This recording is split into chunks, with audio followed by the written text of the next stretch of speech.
Mr. Speaker, my question is for the Premier.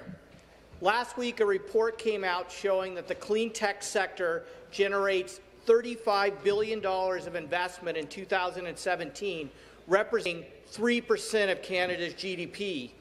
Ontario is home to 39% of this GDP growth, generating 138,460 jobs. Yet your government seems determined to shut the door to these jobs.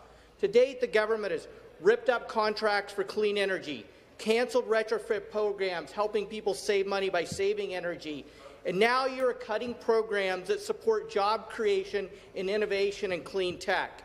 Mr. Speaker, will the Premier stop attacking innovators in clean tech job creation by reversing cuts to Communitech, Mars, and other innovation programs that are creating Ontario jobs and helping grow clean tech business?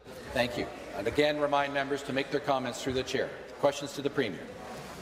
Minister of Economic Development. Referred to the Minister of Economic Development, Job Creation and Trade.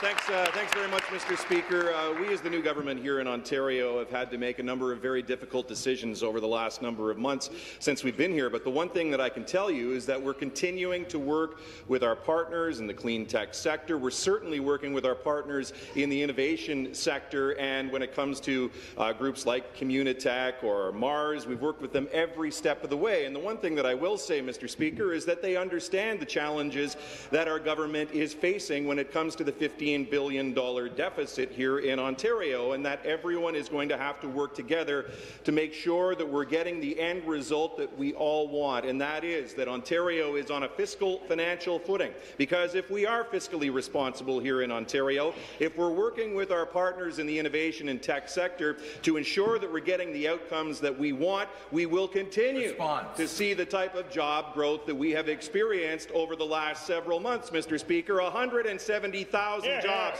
have been created here in Ontario across all sectors, and that's because we're working with our partners. Supplementary question. Mr. Speaker, given the Premier's response that he received at a recent international tech conference, I would suggest that the minister work a little more closely with the tech sector. Any good economic strategist will tell you that you need to skate to where the puck is going, not to where it's been. Ontario is well positioned to be a global leader in the fast-growing clean tech sector if we support the sector, Mr. Speaker.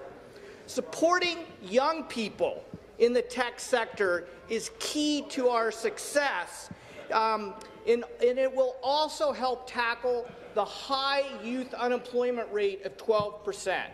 So, Mr. Speaker, if the Premier is not going to restore cuts to Communitech and Mars and other innovation hubs, will the government at least restore the Youth Job Link and the Employment Youth Talent Incentive that was helping tech businesses hire young people to give them the help and the hands-on job experience to succeed?